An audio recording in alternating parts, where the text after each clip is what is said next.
इसको समझने के लिए ये ज़रूरी है कि आप आ, इसकी इसका जो कंपैरिजन है उसको आप डिफरेंशिएशन के साथ कीजिए एक बार। हो सकता है इससे आपकी टॉपिक पे थोड़ा सा पकड़ मजबूत होगी, कमांड स्ट्रांग होगी, तो शायद आप क्वेश्चंस को सॉल्व करने में ज़्यादा कंफर्टेबल फील करेंगे। पहला पॉइंट ये है कि जो हमारा डिफरेंशिएशन है और जो इंटीग्रेशन है, दोनों के दोनों ऑपरेशंस हैं। Both are operations, both are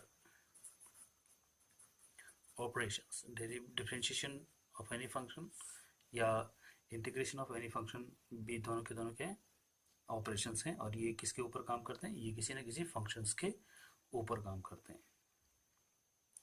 second जो हमारी प्रॉपर्टी है वो है कि दोनों के दोनों जो लीनियर प्रॉपर्टीज़ होती हैं, लीनियर प्रॉपर्टीज़ का मतलब है कि जैसे खैर पहले मैं इसको समझाता हूँ कि दोनों के दोनों लीनियर प्रॉपर्टीज़ को सेटिस्फाई करते हैं।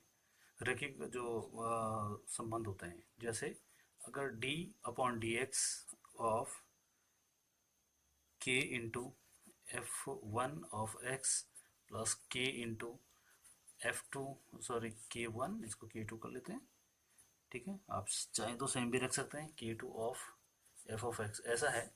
तो ये जो ऑपरेटर है डी बाई डी एक्स, ये अंदर जा करके दोनों फंक्शंस के साथ ऑपरेट करेगा, यानी, और ये जो के वन और के टू हैं ये कॉन्स्टेंट्स हैं, सो ये बन जाएगा k one into d by d x of f one of x and plus k two into d by d x of f two of x. इसी तरह से अगर इस operator d by d x की जगह अगर integration भी होता, so integration of k one of f one into x plus k two of f two of x ऐसा होता, तो ये जो सिंबल ऑफ इंटीग्रेशन है ये अंदर जा करके इन फंक्शंस पे ऑपरेट हो जाता, चाहे बीच में प्लस हो या माइनस हो। K one into integration of f one of x d x plus k two into integration of f two of x into d x. इस तरह से ये कहने का मतलब था कि जो हमारा इंटीग्रेशन होता है या डिफरेंशिएशन डेरिवेटिव है, ये दोनों के दोनों लीनियर प्रॉपर्टीज को सेटिस्फाई करते हैं। उसके बाद जैसे हम जानते हैं कि सारे फंक्शंस हमारे डिफरेंशिएबल नहीं होते हैं, all functions are not differentiable. तीसरी प्रॉपर्टी में डिस्कस कर रहा हूँ कि all functions are not differentiable. उसी तरह से सारे के सारे फंक्शंस इंटीग्रेबल नहीं होते हैं, ठीक है। तो इसके बारे में जो डिफरेंशिएबिलिटी है या नॉन डिफरेंशिएबल फंक्शंस है या नॉन इंटीग्रेबल फंक्शंस हैं, उनको एक्चुअली हायर क्लासेस में ग्रेजुएशन वगैरह में डिस्कस किया जाता है। उसके बाद जो नंबर 4 पे आता है, जो चौथी प्रॉपर्टी है, वो हमारा ये है कि जैसे किसी फंक्शन का अगर जो डेरिवेटिव है, डेरिवेटिव ऑफ फंक्शन अगर ये एग्जिस्ट करता है, तो ये अगेन एक यूनिक फंक्शन होता है। ये बात आप ध्यान में इसको ज़रा ध्यान से देखिएगा कि d by d x of F of x की ये जो रिजल्ट आएगा वो क्या होगा? ये होगा आपका यूनिक रिजल्ट होगा। मतलब किसी फंक्शन का एक ही डेरिवेटिव हो सकता है, लेकिन जब हम किसी फंक्शंस को हम इंटीग्रेट करते हैं, F of x d x, इसको इंटीग्रेट करते हैं, तो इसका आंसर एक फैमिली ऑफ फंक्शंस होता है। और वो फैमिली ऑफ फंक्शंस रूल क्या है, किसकी वजह से वो फैमिली ऑफ फंक्शन होते हैं? वो इस इंटीग्रल कांस्टेंट की वजह से होते हैं। ओके, हम ये कह सकते हैं कि जैसे d y upon d x is equal to x है। अगर मैं इसको इंटीग्रेट करूँ, दोनों साइड इंटीग्रेट करूँ, तो इधर का इंटीग्रेशन हमारा y आ जाएगा, इसका इंटीग्रेशन हमारा एक्स स्क्वायर प्लस सी आएगा। अब y is equal to x square plus सी का ग्राफ, ये c अगर मैं 0 लेता हूँ तो आपका ग्राफ ऐसे आता है, c1 लेते हैं तो इस तरह का, c2 लेते हैं तो इस तरह का आता है, c3 इस तरह से, c अगर नेगेटिव लेते हैं तो इस तरह के ग्राफ आपके आते रहेंगे। ये सारे के सारे पैराबोला हैं।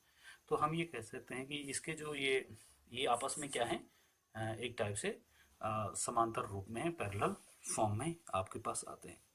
ठीक है, और ये जो इनका जो गैप है, ये गैप किसकी वजह से, इस सी की वजह से कांस्टेंट, इसको कहते हैं इंटीग्रल कांस्टेंट। तो जितनी बार आप इंटीग्रेट करोगे किसी भी फंक्शन को, उतनी बार आप उसमें इंटीग्रल कांस्टेंट उसको प्लस करते रहोगे। Next property number point number 5, not property but point number 5, ये क्या है, जब हम किसी पॉलिनोमियल को डिफरेंशिएट करते हैं, सपोज करो p of x is equal to कोई x की पावर n वाला है, अगर मैं इसको डिफरेंशिएट करूंगा तो उसका जो डेरिवेटिव आएगा, उसकी जो डिग्री होगी, इसकी जो डिग्री होगी वो 1 जो है n-1 होगी, यानी 1 लेस देन होगी, p ऑफ x होगी। लेकिन अगर हम इसको इंटीग्रेट करेंगे, integration of p of x dx करेंगे, तो इसका जो रिजल्ट आएगा, उसकी जो डिग्री होगी वो आपकी n+1 होगी। Next point is very important, point number 6, जब हम ये कहते हैं कि किसी भी फंक्शन का जो डेरिवेटिव होता है उसका एक ज्योमेट्रिकल मीनिंग होता है। अगर y is equal to f x है और हमने dy अपॉन डी एक्स निकाला, इसका एक ज्योमेट्रिकल मीनिंग होता है। ज्योमेट्रिकल मीनिंग क्या होता है, ये देखिए, सपोज करो ये आपका y is equal to x graph था, ये ये y is equal to f x हमने लिया है, और ये जब हम इसको डिफरेंशिएट करते हैं तो मैं कह रहा हूँ इसका एक ज्योमेट्रिकल मीनिंग होता है। उसका मीनिंग क्या है, सपोज करो y is equal to x का graph, y is equal to f x का ग्राफ हमारा ये है, और जब मैं इसको डिफरेंशिएट करता हूँ तो इसका डिफरेंशिएशन किसी भी पॉइंट पे, सपोज करो आपने ये पॉइंट कंसीडर किया, मान लीजिए इसके कोऑर्डिनेट एच कॉमा के हैं, तो जो हम d y upon d x निकाला, और जब d y upon d x में हम ये एट पॉइंट पी पे डिस्कस करना चाहते हैं, एट पी एच कॉमा के, तो ये एच कॉमा पे क्या देता है, स्लोप देता है, ढाल देता है, हम कहते हैं स्लोप। अब स्लोप किसकी होती है, स्पर्श रेखा की, टेंजेंट की। अगर मैं पी पॉइंट पे टेंजेंट ड्रॉ करूं, तो ये टेंजेंट की जो स्लोप होगी m, वो आपको d y upon d x के साथ आपको मिलेगी। तो किसी भी फंक्शन का जो डेरिवेटिव होता है उसका ये ज्योमेट्रिकल मीनिंग होता है। ओके, लेकिन अगर आप ये देखेंगे कि अगर हम किसी फंक्शंस को इंटीग्रेट करेंगे, ठीक है, इनडेफिनेट इंटीग्रल, इनडेफिनेट इंटीग्रल का मतलब होता है जिसमें ये लिमिट्स फिक्स नहीं होती हैं कि हम उसको कहाँ से कहाँ तक इंटीग्रेट करते हैं या किसी फंक्शंस को इंडेफिनेट इंटीग्रल करते हैं। इंडेफिनेट का मतलब है उसकी कोई लिमिट फिक्स नहीं कि हम उसको कहाँ से कहाँ तक इंटीग्रेट कर रहे हैं, तो उसका जो रिजल्ट आता है वो एक उसका भी एक ज्योमेट्रिकल मीनिंग होता है, और उसका जो ज्योमेट्रिकल मीनिंग होता है वो क्या होते हैं, हमारे जो फैमिली ऑफ कर्व्स होते हैं, और वो ऐसा आता है जैसे अभी मैंने थोड़ी देर पहले आपको नेक्स्ट प्रीवियस पेज पे आपको फिगर दिखाया था, ये इस तरह से, ये इस तरह से आपके एक ही ये y is equal to x square plus c के आपके ग्राफ मिल रहे हैं, तो ये जो गैप है ये इस c के बराबर होगा। ओके, नेक्स्ट, जब हम कहते हैं कि डेरिवेटिव एट ए पॉइंट, लेकिन डेरिवेटिव एट ए पॉइंट का एक मीनिंग होता है, लेकिन इंटीग्रल एट ए पॉइंट का कोई मीनिंग नहीं होता है। ठीक है, हम we never speak integral at a point. Actually हम क्या कहते हैं, integral of function over an interval हो जाता है। अगर हम कहीं इंटीग्रेट कर रहे हैं उसको, तो डेरिवेटिव किसी एक पर्टिकुलर पॉइंट पे निकाला जाता है, जो कि उस पॉइंट पे ड्रॉ की गई टेंजेंट का जो है स्लोप होता है। ओके, लेकिन इंटीग्रल किसी एक पॉइंट पे आप ये y is equal to f x है, तो मान लो मैंने ये पॉइंट कंसिडर किया, तो इस पॉइंट पे मैं इस का डेरिवेटिव निकाल सकता हूँ, और वो क्या होता है, इस पे ये ड्रॉ की गई टेंजेंट का क्या होता है, स्लोप होता है, m होता है। लेकिन हम क्या करते हैं, इस कर्व के इस पॉइंट पे हम इसको इंटीग्रेट नहीं कर सकते, इसका कोई मीनिंग नहीं होता है। हम इंटीग्रेट एक रेंज में करते हैं, फ्रॉम कि सपोज करो यहाँ से लेकर यहाँ तक इसको इंटीग्रेट करते हैं, तो इंटीग्रल किसी इंटरवल की रेंज में लिया जाता है। नेक्स्ट वन इज ये आपका रियल लाइफ से कंसर्न है। जो डेरिवेटिव होता है उसका यूज़ क्या है? तो डेरिवेटिव हो या इंटीग्रेशन हो, दोनों के दोनों ऑपरेशंस हमें किसी न किसी फिजिकल क्वांटिटीज को की फाइंडिंग्स में यूज़ किए जाते हैं। जैसे सपोज करो आपको वेलोसिटी निकालनी है। अगर आपका जो है डिस्टेंस वाला फंक्शन दे रखा है, सपोज करो एस कोई डिस्टेंस फंक्शन है in respect of time variable T के लिए में, कि ऐसे दे रखा है कि 3t² प्लस 4 of t+5, ऐसा कुछ दे रखा है। अगर मैं इसको डिफ्रेंशिएट करूँ D S upon D T निकालूँ, विद रिस्पेक्ट टू टाइम निकालूँ, तो ये जो डेरिवेटिव मुझे मिलेगा ये हमारा किसको रिप्रेजेंट करेगा? वेलोसिटी को रिप्रेजेंट करता है। उसी तरह से अगर मुझे वेलोसिटी फंक्शन दे रखा होगा, उल्टा रिवर्स करेंगे, ये वेलोसिटी फंक्शन हो गया। अगर मैं इसको इंटीग्रेट करूंगा तो मुझे ये वाला मिलेगा, तो ये हमें क्या मिलेगा? डिस्टेंस मिलेगा। तो दोनों से हमें कोई ना कोई फिजिकल क्वांटिटी मिलती है। सो ये सारी चीज़ें हमारी डिफरेंशिएशन और इंटीग्रेशन के बारे में थी, जो उसको और क्लियर करती हैं। ठीक है।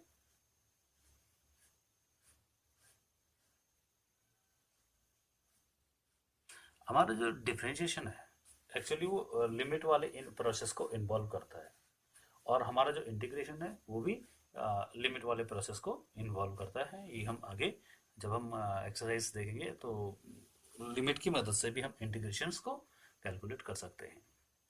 तो ये जो सारी चीज़ें मैंने आपको दिखाई, ये सारी बेसिक्स थी जो हमें डिफरेंशिएशन और इंटीग्रेशन को समझने में और कंसेप्चुअल आइडिया हमको देते हैं। ओके, अब हम नेक्स्ट वीडियो में एक्सरसाइज को डिस्कस करेंगे। कि जब आप किसी क्वेश्चंस को देखते हैं जो आपको इंटीग्रेशन करने के लिए दिया गया है, वो इस कंडीशन में नहीं होता है कि हमें ये पता हो कि उसका इंटीग्रेशन इंटीग्रल क्या है। मेरे कहने का मतलब है कि कोई फलन है एफ एक्स, अगर आप इसको इंटीग्रेट करना चाहते हैं डी ऑफ एक्स, तो या तो आपको ये पता होना चाहिए कि ये किसका डेरिवेटिव था। अगर आपको ये पता है ये किसका डेरिवेटिव है तो बस प्रॉब्लम सॉल्व होगी। लेकिन मोस्ट ऑफ द क्वेश्चंस में ये नहीं पता होता है, इसलिए हमें क्या करना पड़ता है, उसका ये फलन किसका डेरिवेटिव है या इसका एंटी डेरिवेटिव क्या बनेगा है? उसको निकालने के लिए, उसको ढूंढने के लिए मुझे कुछ स्टेप्स फॉलो करने पड़ते हैं, और उनमें जो सबसे पहला मेथड है वो है integrations by substitution method. Substitution method, ये तो हम क्वेश्चन डिस्कस करेंगे तो काफी आसानी से ये हो जाएंगे। सब्स्टिट्यूशन मेथड क्या है उसको देखिए।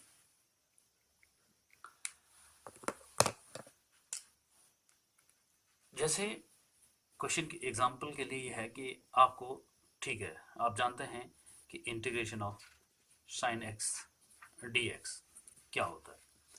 तो साइन एक्स किसका डेरिवेटिव होता है?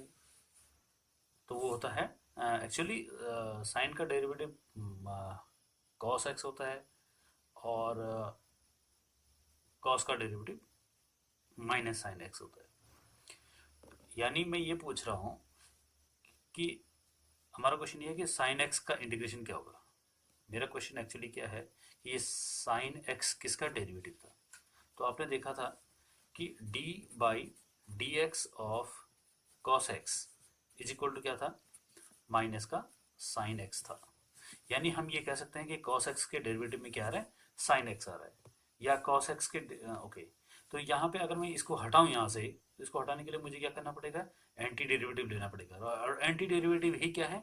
इंटीग्रेशन है। सो अगर मैं दोनों तरफ इंटीग्रेशन लगाऊंगा तो हमारा क्वेश्चन क्या बन जाएगा कि ये दोनों एक दूसरे को कैंसिल कर लेंगे, तो हमारे पास यहाँ पे आएगा cos of x is equal to minus sine integration of sine x plus c. और इस माइनस को थोड़ा सा एडजस्ट करने पे मैं ये कह सकता हूँ कि integration of sine x d x is equal to minus cos of x plus c. मैं आपको क्या समझाना चाह रहा हूँ? मैं समझाना चाह रहा हूँ कि ये सब्स्टिट्यूशन मेथड है क्या। ओके, खैर, अगर आपके पास क्वेश्चन ये है ये साइन एक्स का इंटीग्रेशन क्या होगा, तो आपको फॉर्मूला पता है कि साइन एक्स का इंटीग्रेशन क्या होता है, माइनस का कॉस एक्स होता है। लेकिन सपोज करो प्रॉब्लम ऐसी आ गई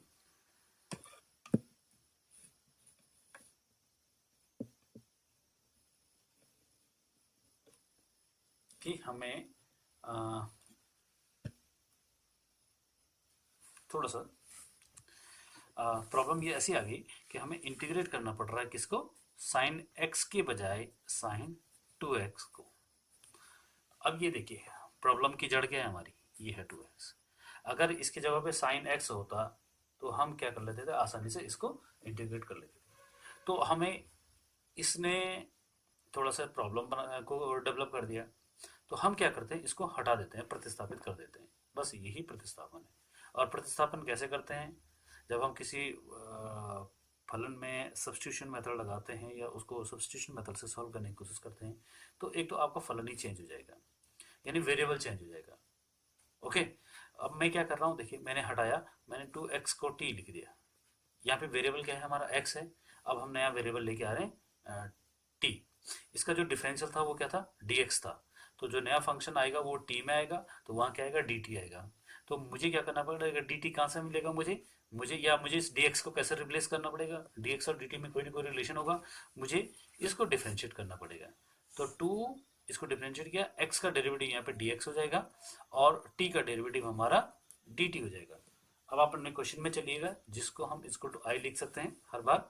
तो आई इज इक्वल टू बन गया हमारा इंटीग्रेशन ऑफ साइन अपनी जगह पे है, 2x की जगह क्या आ गया, t आ गया। और यहां से देखिए dx क्या हो गया, dx बराबर क्या मिल गया आपको, dt।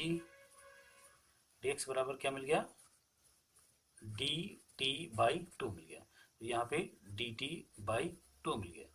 और ये जो 2 है ये तो कांस्टेंट है, इसको आप बाहर ले जाइए, 1/2 integration of sine of t dt। अब ये देखिए ये जो क्वेश्चन है integration of sign t dt, ये आपका ये फॉर्मूले के स्ट्रक्चर में आ गया, integration of sign x dx। ये कोई बड़ी बात नहीं है, यहाँ पे वेरिएबल x है तो यहाँ पे वेरिएबल t है। इसका आंसर था साइन x का इंटीग्रेशन था cos x। सो इस तरह से हम इस सब्स्टिट्यूशन को डिस्कस कर चुके हैं कि सब्स्टिट्यूशन की या प्रतिस्थापन की आवश्यकता जरूरत क्यों पड़ी हमको, और इसके बेसिस पे अब हम क्वेश्चन को डिस्कस करेंगे। और जब हम क्वेश्चन को हैंडल करेंगे, डिस्कस करेंगे, तो शायद हमारे जो ये कंसेप्ट हैं और क्लियर हो जाएंगे। हमारे पास एक एक्सरसाइज 7.2 को मैं ले रहा हूँ, और 7.2 का जो फर्स्ट क्वेश्चन है वो है integration of I is equal to मैंने लिखा 2x upon 1 plus x square of dx। अब इसमें एक बात को ध्यान में रखिएगा कि मैंने कहा प्रतिस्थापन करना है, लेकिन सबसे बड़ी बात यह है कि किसको प्रतिस्थापित किया जाए, कौन से हिस्से को, कितने हिस्से को प्रतिस्थापित किया जाए, क्या सारे को, है ना। तो इस चीज को हम यहाँ डिस्कस कर रहे हैं। तो किसको आपको प्रतिस्थापित करना है, उस पार्ट को प्रतिस्थापित करना है जिसका डेरिवेटिव आपको उसी क्वेश्चन में मिल रहा है। कैसे, यहाँ पे देखिए यहाँ एक्स स्क्वायर मिल रहा है मुझे और साथ में 2x भी मिल रहा है, तो एक्स स्क्वायर का डेरिवेटिव 2x होता है, इसलिए मैं एक्स स्क्वायर को प्रतिस्थापित करने की कोशिश करूंगा। अब इस एक्स स्क्वायर के साथ प्लस 1 है और 1 का डेरिवेटिव क्या होता है, 0 होता है। तो उसके डेरिवेटिव से 1 के डेरिवेटिव से कोई ज़्यादा चेंजेस नहीं, फर्क नहीं पड़ रहे हैं, तो हम क्या करेंगे, इस पूरे को ही प्रतिस्थापित कर देंगे और इसकी जगह एक नया वेरिएबल लेते हैं, एक्स की जगह नया वेरिएबल लेते हैं। तो हम यहाँ पे क्या करेंगे, मान लेंगे, सपोज कर लेंगे कि let 1 plus x square is equal to t. Okay, फिर मैं एक बार दोबारा कह रहा हूँ, जब हम किसी फलन को प्रतिस्थापित करते हैं तो क्या क्या चेंज होगा, एक तो पूरा का पूरा फलन चेंज हो जाएगा और ये डिफरेंशियल चेंज हो जाएगा। अब फलन चेंज होने के लिए मैंने यहाँ पे निकाल दिया, डिफरेंशियल की चेंज होने के लिए, परिवर्तन करने के लिए मुझे इसको डिफरेंशिएट करना पड़ेगा। सो इसको डिफरेंशिएट कीजिएगा, यहाँ पे आप लिख सकते हैं ऑन डिफरेंशिएटिंग, डिफरेंशिएटिंग। तो इसको डिफरेंशिएट करेंगे तो 1 का डेरिवेटिव 0 हो जाएगा और एक्स स्क्वायर का डेरिवेटिव 2x हो जाएगा, साथ में x का डेरिवेटिव dx हो जाएगा और इधर t का डेरिवेटिव आपका dt बन जाएगा। ओके, ये चेन रूल की मदद से हम दोनों तरफ कर रहे हैं, एक तरफ हम x का के रिस्पेक्ट में कर रहे हैं, एक तरफ हम t के रिस्पेक्ट में कर रहे हैं। चलिए अब आप क्वेश्चन पे चलिए, आपका क्वेश्चन क्या था, i is equal to integration of 2x over 1 plus x square of d x था। जहाँ जहाँ एक्स आया है वहाँ वहाँ आपका टी आ जाएगा। तो यहाँ देखिए 2x dx is equal to d t, 2x dx is equal to d t, तो इन दोनों की जगह पे आ जाएगा डी टी। ओके, तो ये 1 अपॉन, और हमने कहा था 1 + x² किसके बराबर है, टी के बराबर, तो इसको जगह टी आ गया और बाकी जो बचा था उसकी जगह हमारा डी टी आ गया। अब हम इसको आसानी से इंटीग्रेट कर सकते हैं। ये 1/t है, तो 1/t का इंटीग्रेशन क्या हो जाएगा, 1/x का क्या होता है, तो वही 1/t का भी हो जाएगा, उससे कोई फर्क नहीं पड़ेगा। तो 1/t का आंसर हमारा log ऑफ t आ जाएगा और हम प्लस c करेंगे। एक बात और ध्यान में रखने वाली बात है, जब आप किसी फलन को इंटीग्रेट करते हैं और आपका जो इंटीग्रल आता है, जो रिजल्ट आता है वो लॉग में आता है, तो हम जानते हैं जो लॉग का डोमेन होता है वो पॉजिटिव नंबर्स होते हैं। इसलिए ज़रूरी है कि आप यहाँ पे क्या कर दें, साथ में इसको मॉड के अंदर लिख दें। तो ये आई इक्वल टू हो जाएगा, और क्योंकि आपका मेन क्वेश्चन एक्स में था तो आप इसको एक्स में वापस लेके जा सकते हैं। तो आपका ये आंसर बन गया I is equal to log of 1 + x², t की जगह ये आ गया, मॉड अपनी जगह पे आ गया और प्लस का सी आ गया। होप दैट it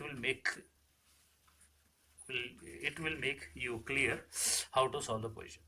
ओके प्यारे बच्चों, मैंने आपसे यहाँ पे एक चीज़ कही है कि क्योंकि हम इंटीग्रल कर रहे हैं बाय सब्स्टिट्यूशन मेथड, तो सबसे मुश्किल काम वही है कि किसको हम सब्स्टिट्यूट करें, किसको हम प्रतिस्थापित करें, और उसका एक ही आंसर है कि जिसका वहाँ पे डेरिवेटिव है उसको हम प्रतिस्थापित कर देंगे। अब कुछ कुछ क्वेश्चन में कभी कभी जो है वो जो डेरिवेटिव होता है वो साफ नज़र आता है, जैसे इसमें साफ नज़र आ गया था, लेकिन कुछ क्वेश्चन में वो साफ नज़र नहीं आता है, तो थोड़ा सा एडजस्ट करने पे उसको मिल जाता है। खैर, मैं क्वेश्चन नंबर 2 को डिस्कस कर रहा हूँ। तो क्वेश्चन नंबर 2 है हमारे पास, integration of log of x का whole square over x of d x. तो अब यहाँ पे देखिए log x दे रखा है और साथ में x नीचे है, यानी ये 1/x है। मैं इसको ऐसे भी लिख सकता हूँ आप लोगों को समझाने के लिए कि ये 1/x into log of x का whole square of d x है। अब आपको कौन सा फलन किसका डेरिवेटिव वहाँ मिल रहा है, log x का डेरिवेटिव 1/x है, तो हम यहाँ पे किसको सपोज करेंगे, किसको लेट करेंगे, प्रतिस्थापित किसको करेंगे, log ऑफ x को करेंगे। सो log ऑफ x को क्या सपोज कर लेंगे हम, t कर देंगे। तो और अब इसको डिफरेंशिएट कीजिएगा क्योंकि मुझे डिफरेंशियल भी चेंज करना है।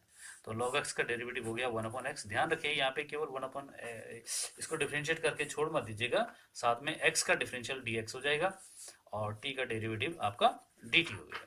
अब इसमें देखिए आप क्या, आपके क्वेश्चन में 1/x dx है, 1/x dx ये है, 1/x dx का आंसर क्या हो जाता है आपका, dt हो जाता है। तो हमारा ये क्वेश्चन बन गया इंटीग्रेशन ऑफ, इन दोनों इसके और इसकी जगह तो आगे आ जाएगा dt और इसकी जगह आ गया t, तो ये बन गया t² dt।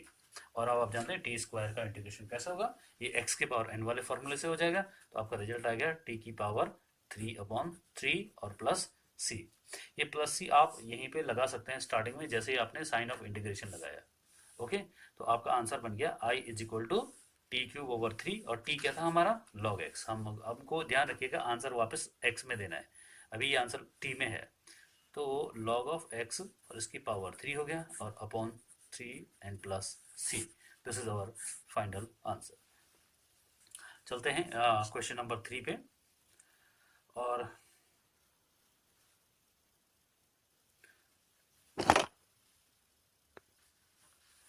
क्वेश्चन नंबर 3 में हमारे पास क्या है, हमें इंटीग्रेट करना है i इज इक्वल टू, अब थोड़ा सा मैं स्पीड बढ़ा रहा हूँ क्योंकि ये काफ़ी क्वेश्चन है, इसमें ऑलमोस्ट 37 क्वेश्चन हैं।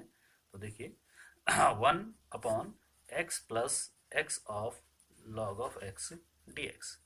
अभी मैंने क्वेश्चन नंबर 2 को सॉल्व करते हुए जो बात बोली थी कि हमें ये ढूंढना होता कि हम किसको सपोज करें। ओके, हमें उसको सपोज करना पड़ता है या उसको प्रतिस्थापित, उस हिस्से को प्रतिस्थापित करना पड़ता है जिसका डेरिवेटिव वहाँ पे मिल रहा है। और ये जो है कभी कभी क्लियरली नजर आता है कि हाँ यस हमें इसको डिफरेंशिएट करना है, सॉरी इसको प्रतिस्थापित करना है, लेकिन कभी कभी वो चीज़ जो है क्लियरली विजिबल नहीं होती है, तो हमें थोड़ा सा एडजस्ट करना पड़ता है। अब इसमें देखिए मैं क्या एडजस्ट कर रहा हूँ, ये x प्लस 1/x है, तो इस डिनोमिनेटर में देखिए x कॉमन है, उससे क्या होगा, उससे हमारा क्वेश्चन कैसे बनेगा 1/, अब इस dx को यहाँ पे भी लिख सकते हैं डायरेक्टली। ओके, dx अपॉन, मैंने x डिनोमिनेटर से कॉमन लिया तो हमारे पास बना x + 1 + log of x। Okay, अब आप यहाँ देखिए लॉग एक्स का डेरिवेटिव 1/x होता है, तो 1/x आपके पास है, यस 1/x आपके पास ये है, और साथ में dx है। तो हम किसको प्रतिस्थापित करेंगे? लॉग एक्स को नहीं, हम इस पूरे को ही चेंज कर सकते हैं। और ये कोई हार्ड एंड फास्ट नहीं है कि ऐसा ही करना है, आप ओनली लॉग एक्स को भी चेंज कर सकते हैं, प्रतिस्थापित कर सकते हैं। खैर, जितना ज़्यादा प्रतिस्थापित हो जाएगा उतना आपका ईजी हो जाएगा क्वेश्चन। तो 1 + log of x को मैंने क्या मान लिया? t मान लिया। डिफ्रेंशिएट कीजिएगा, 1 का डेरिवेटिव आपका 0 हो गया, log x का डेरिवेटिव 1/x हो गया, और dx हो गया साथ में, और t का डेरिवेटिव आपका dt हो गया। हम यहाँ पे चेन रूल वाला सिस्टम फॉलो करते हैं, एक तरफ x के रिस्पेक्ट में होगा, एक तरफ t के रिस्पेक्ट में होगा। चलिए, आपके क्वेश्चन का फॉर्मेट क्या बन गया नया? i = आपका था 1/x dx। सो देखिए, 1/x dx किससे रिप्लेस हो जाएगा? ये वाला हिस्सा किससे रिप्लेस हो जाएगा? dt से, और ये वाला t से। तो ये integration of 1/t and the rest of the part is replaced by dt। तो ये बन गया आपका, ये मैंने प्लस से यहीं पे लिख दिया। और 1/t का इंटीग्रेशन क्या हो जाएगा? तो 1/x या 1/t किसका डेरिवेटिव होता है? log t का होता है। ओके, तो इसका आंसर आ जाएगा log of t, ये मॉड के अंदर आ जाएगा, और प्लस का c, ये आपका i = आ गया। फाइनल आंसर वापस चलिए, तो वापस जाने का मतलब है t को वापस x में लेके आइए। तो ये आ गया 1 + log of x, और ये फिर इसके अंदर मॉड, और ये प्लस का c। This is your final answer. My dear students, मैं ये सारे वीडियोस जो है यूट्यूब पे अपलोड कर रहा हूँ। क्वेश्चन नंबर 4 है हमारे पास, sine of x into sine of cos of x dx, इसको इंटीग्रेट करना। बड़ा अच्छा क्वेश्चन है। ओके, फिर मैं उस बात को दोबारा रिपीट करता हूँ कि कौन से पार्ट को हमें प्रतिस्थापित करना है। तो बहुत सारे बच्चे ये सोचेंगे कि साइन एक्स का डेरिवेटिव कॉस एक्स है तो सही यहाँ पे। ओके, तो मुझे साइन एक्स को टी सपोज करना पड़ता है। बहुत सारे सोचेंगे कि नहीं, कॉस एक्स का डेरिवेटिव साइन एक्स है। ओके, तो मैं यहाँ पे एक चीज़ बता देता हूँ कि सबसे पहली बात है, ये जो कॉस एक्स है ये कोई सेपरेट नहीं है, ये एंगल की जगह है। होना क्या चाहिए था? इसको साइन ऑफ थीटा पढ़ना चाहिए था आपको। तो ये थीटा की जगह है, ये अलग से नहीं है। ओके, खैर, तो अगर आप साइन एक्स को सपोज करते हैं तो साइन एक्स का डेरिवेटिव आपको कॉस एक्स जरूर मिलता है, लेकिन वो कॉस एक्स अलग से नहीं है आपके पास, वो एंगल की जगह पे है। सो हम इसको हटा नहीं सकते हैं। और रही चॉइस हमारे पास क्या, हमें क्या करना पड़ेगा? कॉस ऑफ एक्स को प्रतिस्थापित करना पड़ेगा, या सपोज करना पड़ेगा। मैंने तो कॉस एक्स को क्या मान लिया? टी मान लिया। अब अगला स्टेप क्या होता है? हम यहाँ पे इसको डिफ्रेंशिएट करते हैं। तो कॉस एक्स का डेरिवेटिव हमारा आ गया माइनस साइन एक्स, और एक्स का डेरिवेटिव आ गया डी टी। ध्यान रखिए, मैंने कहा एक्स का डेरिवेटिव डी एक्स आ गया, और टी का डेरिवेटिव हमारा डी टी हो गया। अब आप मेन क्वेश्चन में चलिएगा। तो क्या आपका क्वेश्चन अब इंटीग्रेशन के लिए कंफर्टेबल है? तो खैर, यहाँ देखिए, कॉस एक्स का डेरिवेटिव टी, ये आपके पास मिल रहा है, साइन एक्स डी एक्स मिल रहा है। Yes, sign x d x किससे रिप्लेस हो जाएगा? माइनस डी टी से रिप्लेस हो जाएगा। ये माइनस इधर इसके साथ चलेगा, और मैंने यहाँ बाहर माइनस लगा दिया। और ये साइन अपनी जगह पे आया, और इस कॉस एक्स की जगह क्या आ गया? टी। तो साइन ऑफ टी बन जाएगा वो, और बाकी सारा डी टी से रिप्लेस हो जाएगा। अब हम इसको इंटीग्रेट कर सकते हैं, और साइन टी का इंटीग्रेशन क्या होता है? माइनस का कॉस टी। तो फाइनल आंसर हमारा आ गया कॉस ऑफ टी प्लस सी। एक माइनस यहाँ पे आना था, एक माइनस ई पहले से हमारे पास है, तो दोनों पॉजिटिव आ गए। तो फाइनल आंसर हमारे पास आ गया कॉस ऑफ टी, और टी को वापस ले आए एक्स में, तो cos of x and plus c. That is your answer. Question number 5 है हमारे पास, integration of sine of a x plus b cos of a x plus b into cos of a x plus b d x. यहाँ देखिए, ये हमारे पास दो फलन है, एक sine of a x plus b है, ये cos of a x plus b है। इन दोनों का यहाँ पे प्रोडक्ट ले रहे हैं। ओके, तो हमने कहा था कि हम उस फलन को प्रतिस्थापित करेंगे, सब्स्टिट्यूट करेंगे जिसका आपके पास डेरिवेटिव है। तो यहाँ पे क्लियर है, जो कि क्वेश्चन नंबर 4 में थोड़ा सा क्लियर नहीं था, थोड़ा सा हमें कॉन्शियस होकर ध्यान सावधानी से हमें उसको डील करना पड़ा। यहाँ पे साइन का डेरिवेटिव, साइन थीटा का डेरिवेटिव कॉस थीटा हो रहा है, कॉस थीटा का डेरिवेटिव आपको साइन थीटा मिल जाएगा, बड़ी माइनस तो हमारा एडजस्ट हो जाएगा। तो आप किसी को भी सपोज कर सकते हैं, लेकिन यहाँ पे हम इसको, अगर मैं साइन को सपोज करूँ तो कॉस वाला मिलेगा, कॉस वाले को सपोज करूँ तो साइन मिलेगा। तो किसी से भी हम करेंगे तो हमारा आंसर आ जाएगा। लेकिन अगर हम थोड़ा सा ट्रिग्नोमेट्री यूज करेंगे तो उससे भी ये क्वेश्चन और आसानी से हो सकता है। तो पहले मैं तो सिंपल आपको करवा के दिखा रहा हूँ कि मैंने क्या किया, sine of a x plus b को हमने प्रतिस्थापित कर दिया किसके थ्रू, टी के थ्रू, हमने इसको टी मान लिया। अब आप इसको डिफ्रेंशिएट करेंगे क्योंकि आपको dx चाहिए, तो साइन थीटा का डेरिवेटिव आपका हो जाता है कॉस थीटा होता है, कॉस थीटा की जगह हमारा आ गया ए एक्स प्लस बी। लेकिन ध्यान रखिए यहाँ पे आप चेन रूल फॉलो करोगे तो ए एक्स प्लस बी का डेरिवेटिव ओनली इंटू ए आ जाएगा और एक्स का 1 हो जाएगा और साथ में डी एक्स आ जाएगा और बी का डेरिवेटिव आपका 0 हो गया, तो ये आपका डी टी आ गया। ओके, कोई भी टॉपिक अगर आपकी समझ में नहीं आ सकता है तो आप मुझे पर्सनली कमेंट करके बता सकते हैं। कॉस ऑफ साइन थीटा का डेरिवेटिव कॉस थीटा आया, फिर थीटा का डेरिवेटिव करेंगे तो थीटा के डेरिवेटिव में अंदर जाकर के ए कांस्टेंट है तो एज इट इज आ जाएगा, एक्स का डेरिवेटिव 1 हो जाएगा, हो गया, दैट्स ऑल। और लास्ट में फिर एक्स का डेरिवेटिव डी एक्स आ गया। अब आप क्वेश्चन में चलिएगा, I is equal to integration of, ये क्या है, sine of a x plus b, ये किससे रिप्लेस हो गया, टी से, और पीछे वाला हिस्सा क्या है, cos of a x plus b into d x, तो ये हमारा डिफरेंशियल में आ गया, ये डी टी की वैल्यू बन गई, लेकिन यहाँ पे ए एक्स्ट्रा रखा है, ठीक है, तो मैं क्या करूँगा, ये बन जाएगा क्या, डी टी अपॉन ए, उसको मैंने यहाँ सबसे बाहर प्लेस कर दिया। अब हमारे पास ये 1 अपॉन ए और टी का इंटीग्रल क्या हो जाएगा, टी की पावर 2 प्लस सी अपॉन ए 2 आ गया, और इसको सही ढंग से एडजस्ट करते हैं, लिखते हैं, तो ये आ गया 1 अपॉन 2 ऑफ ए, टी क्या है हमारा, sine of a x plus b, ये sine of a x plus b आ गया, उसका होल स्क्वायर आ गया, और ये प्लस का सी आ गया, ये आपका फाइनल आंसर आ गया। अगर मैं कॉस को पुट करता तो आपका यही आंसर बनता, लेकिन थोड़ा सा अगर मैं ट्रिग्नोमेट्री को इसमें इन्वॉल्व करवाना चाहूँ तो आप ये देखिए, आपका जो क्वेश्चन है वो है sine of a x plus b into cos of a x plus b. Okay, ये आपका इंटीग्रल के लिए है। अगर मैं सीधे सीधे थोड़ा सा यहाँ आपको ध्यान दिलाऊं, जो थीटा है दोनों जगह सेम है, तो ये इस तरह का लग रहा है sine theta into cos theta.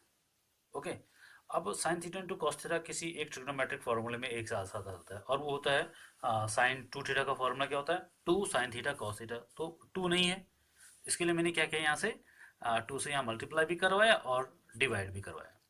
अब इसको पढ़िए, 2 sine theta cos theta, theta आपका ए एक्स प्लस बी है, तो ये किसके बराबर बन जाता है, 1/2 इंटीग्रेशन ऑफ साइन 2 थीटा, यानी साइन 2 थीटा, यानी कि 2 इंटू थीटा का मतलब हो गया a x plus b d x.